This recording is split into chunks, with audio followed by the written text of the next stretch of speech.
آج میں مسجد میں نماز پڑھنے کے لیے گیا۔ جیسے ہی نماز کے لیے تمام لوگ کھڑے ہوئے تو ایک بندہ بولا کہ یہ سارے بچے جو ہیں یہ پیچھے چلے جائیں۔ تو کچھ بچے پیچھے نہیں جا رہے تھے، تو انہوں نے زور زبردستی ڈانٹ کے اپنا جبر استعمال کر کے ان بچوں کو زبردستی پچھلی صفوں میں بھیج دیا۔ تو بات کرنے کا مقصد یہ ہے کہ یہ وہ بچے ہیں جو کہ دنیا کے سارے انٹرٹینمنٹ، ویڈیو گیمز، گانے شانے، فلمیں، موویز سب کچھ چھوڑ کے، سارے انٹرٹینمنٹ کو چھوڑ کے اللہ کی راہ کے لیے نماز پڑھنے کے لیے آئے ہیں۔ تو اگر ان کو یہاں کے اللہ کے گھر میں یہ سب فیس کرنے کو ملے گا تو ان کا دل کیسے دین کی طرف مائل ہوگا۔ دین کی طرف ہمیں آسانیاں پیدا کرنی چاہیے، نہ کہ سختیاں پیدا کرنی چاہیے۔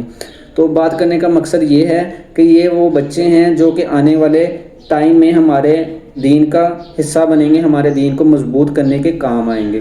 تو آپ اگر انہیں ابھی سے بدظن کر دیں گے تو آنے والے ٹائم میں آپ کیسے امید رکھتے ہیں کہ آپ کو کوئی نوجوان باجماعت نماز پڑھنے کے لیے ملے گا، یا پھر کوئی بچے جو کہ چھوٹی عمر میں ہی نماز کی طرف، دین کی طرف اپنے آپ کو لانا چاہتے ہیں، وہ دین کی طرف مائل ہو پائیں گے۔ بات کرنے کا مقصد یہی ہے کہ کسی کی بھی دل آزاری مت کیا کریں۔